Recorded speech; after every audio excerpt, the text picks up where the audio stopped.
I sent dozens and dozens of emails to pastors with this writing, a Macedonian call. Please come and help us.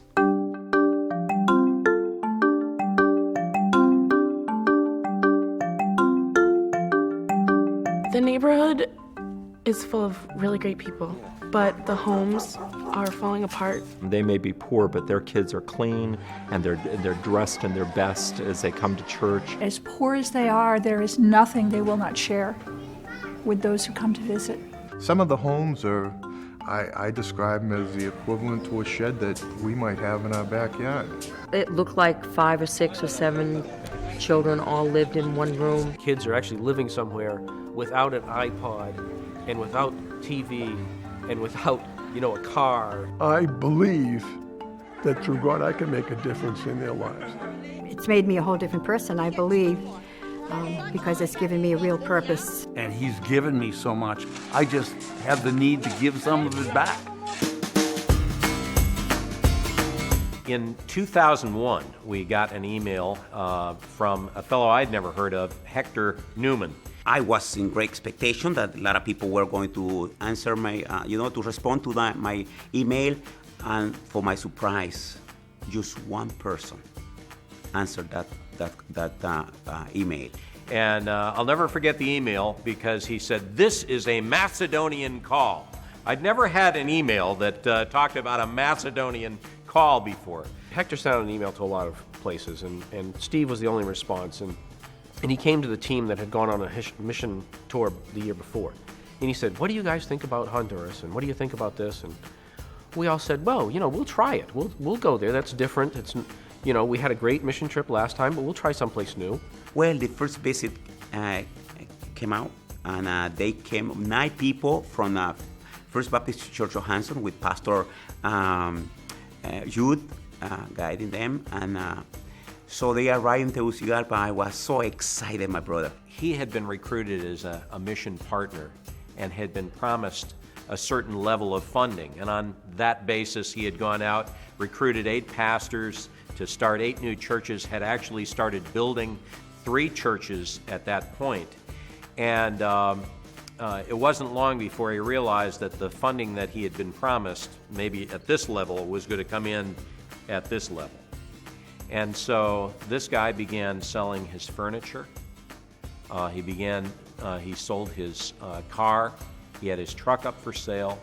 And he had plans, as soon as our group went, to move to more modest quarters, rent out his house, so that some of the money he had promised to these 8 pastors and churches that he was starting, that they would get something. At the end of the week, Steve sat us all down, and we had kind of a debriefing at the end of the week, and he said, "Well, what do you guys think? Do you think this is a mission that you could sink your teeth into?" And unanimously, we all said yes. At this point, we can count 22 churches, and I can see so many people that have been helped, and today they are living a better life that they used to live before. One email.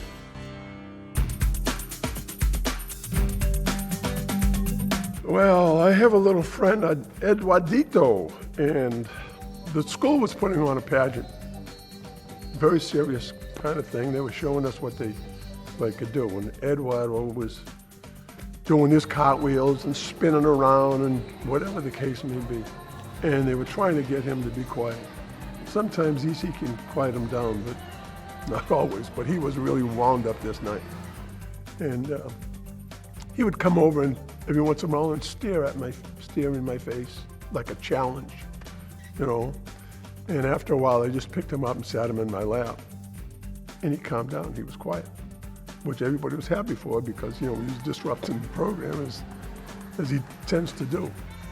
And I would say he was sitting there about 5 minutes, and all of a sudden, there's this warm sensation in my lap and down my legs, and I'd realized he had just urinated. And I'm like, oh, my first instinct was to get him off my lap.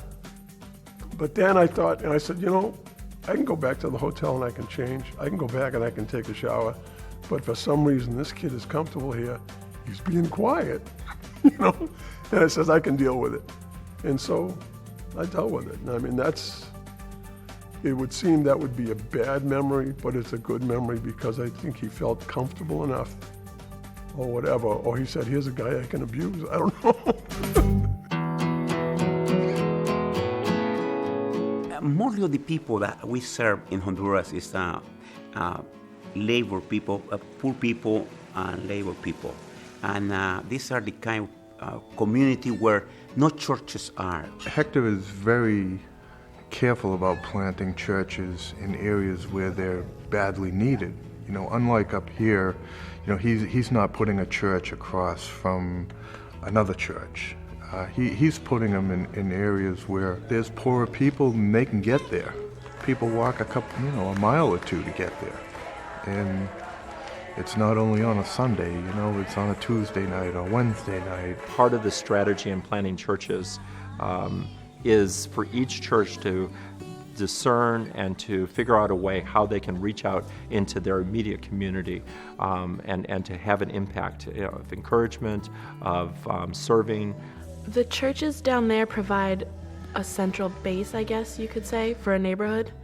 The churches turn into a community center. It's a gathering place for the people in the area. That it's a safe place for everybody to gather, so that it's used more than for church services.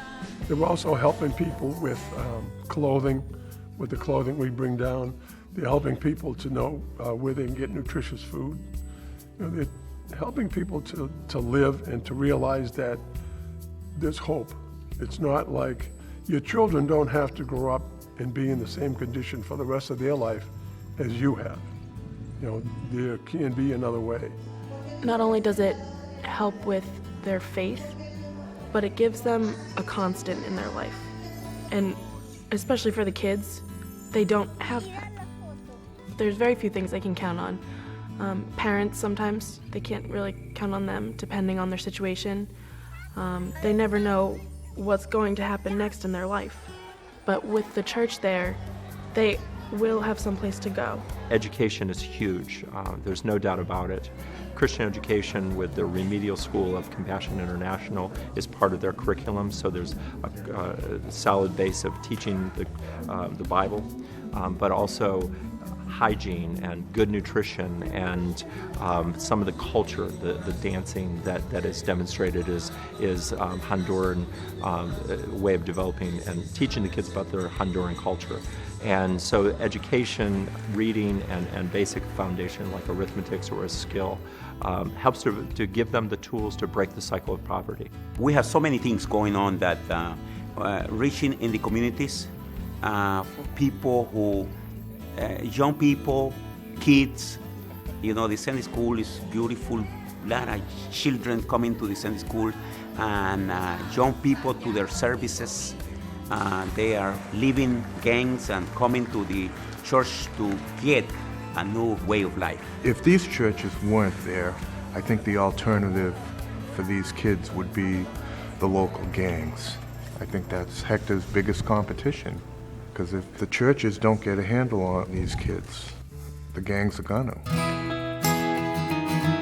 I fell in love with every person and every place we were in that country. I just connected with the people, the places we stayed, the beauty of Honduras itself, the mountains everywhere. It's just a beautiful place with beautiful people. I find, very easy to bring a smile to their faces, especially the children.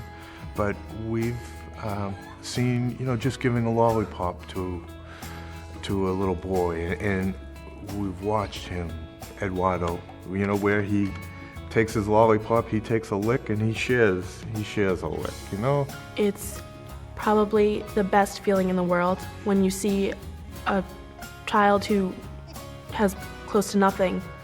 You see their face light up just because you step off a bus. And when they run to you and just say, "Hi, I'm so glad you're here, let's go over there and do something." It's like, you can't get that feeling anywhere else in the world. You feel so loved and welcome and needed. And it's amazing. We were just amazed at the children and what was going on and how happy they were. And they just had so little, but their faith was so strong, and they were just so excited to see us. And that was the first year we went, and the children just broke our hearts. We just didn't want to leave. We couldn't wait to get back there to see what more we could do for them. One of the great things that I like about the kids is Honduras. It's a country where you can pick up a little boy or little girl, put them on your shoulders, and walk around, and where you couldn't do that up here. Our culture is completely different. They're very trusting. They love the attention. The way that they're living is heartbreaking, but they're still so happy. And the way that they just cling to you and they hug you with every ounce of strength they have. It's amazing that they can love that much.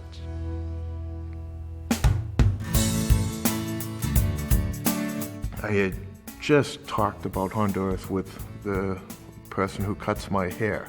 She had discussed it with somebody else when she was cutting their hair. Well, that somebody else was a school teacher in Haverhill, and she got my phone number and called me up and said, we're studying the shoe industry. If we collect flip-flops, would you bring them to Honduras? And for the last 2 years, they've done that. The first year they collected over 300 pair. So we went to the school, we showed the kids pictures of Honduras, and just asked for their help. If you could bring in $1 pair of flip-flops, what a difference that would make. After our next trip to Honduras, we went back to the school, and we showed them pictures of smiling kids holding their new flip-flops, of kids that couldn't afford shoes, that were walking around bare feet, of adults in the same condition, and just let them know what was happening down there. And now this is a project that this school takes on every year. This year they just gave me about 250 more pair that will be going down in January. Teacher says we want to do this every year. They love it. Okay, who laid cinder blocks last year? You don't really have to be able to do anything. Just have a willingness to help any way you can and to try anything. Oh. Okay, those of you who've laid cinder blocks, stand over here. We've had people lay cinder blocks that have never laid a cinder block before in their life. You thought I could only dance. Now I can lay blocks and I can point. Ray gives them a couple lessons and off they go. This is me pointing. Yeah, Sylvia pointing. And I'm pointing at him. And someone put cement. She's filling in the void between each of the cement blocks. I'm not a construction guy. If I'm asked what talents I bring, I still don't know. I'm still not sure. But I know that I care about the people that are down there. And I know that if someone needs something, I'm right there, help me, I'll help you do it. I'll help you, pull sand up to the second floor. I'll help you mix cement. I'll help you do whatever needs to be done. Well, you may think that my biggest talent was masonry. The plan is to get as much accomplished in a couple days here as we possibly can. But my talent really wasn't masonry, it was compassion. This is this lady here is our dancer, and she's quite a dancer, as you can tell. I'm not sure what this step is. I think this is the old dirt two-step, isn't it? So really what I brought was, what do you need? That's what I brought. Yeah, baby. I'm a body, and I'm here, and I'm available to bring you what you need. We have Ray Dalton, who's a mason. He's a fantastic mason. He can slap up cinder blocks in no time, and he's been fantastic down there. But we've had other people when we first started there, we were just digging a foundation. We didn't even have anything to tamp the dirt with, but we found 2x4s, and we had people tamping dirt with 2x4s, just to fill in around the foundation. And we've had painting, we've done painting. You don't have to be a great painter. You're painting cinder blocks. They're rough to start with. It isn't like anybody's going to notice the finish. But then there is people like me and my other friends that we go down, we sort clothes and play with the children, and it seems that everybody that comes down there finds their own little niche. You don't have to be told what to do. It's something will come out and speak to you. You'll find something to do. That's the thing that we try to get across. We don't claim to say that we can paint, we can't dig, but we have found something to do, and if you go down, you can find something to do too. You have to have a sense of humor. You have to have a willingness to sit in crowded buses that go over bumpy roads. You have to have a willingness to explore different types of food you may not be accustomed to. And you have to be adaptable. Most of all, you have to be adaptable. You have to be willing to go with the flow, and you have to be willing to open your heart. And I think opening your heart is a real skill. I think about it all the time and about the wonderful people I met there, the kids, everything I can do to help.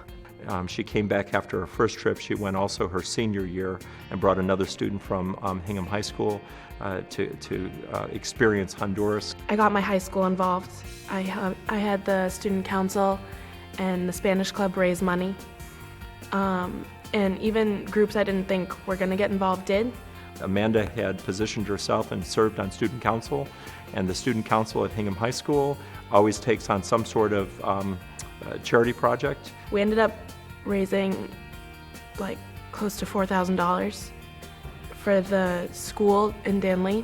They came back after the first year and put out an appeal through the student government to collect blue jeans. We did a jean drive, and so kids brought in their used clothes to donate, and we took them down with us when we went last year. Because she realized the kids down there like blue jeans, and they know the designer blue jeans. They might be poor, but they know exactly what's what. And so they went out and put out an appeal, and we ended up collecting over 300 pairs of good used blue jeans in various sizes to take down the next year.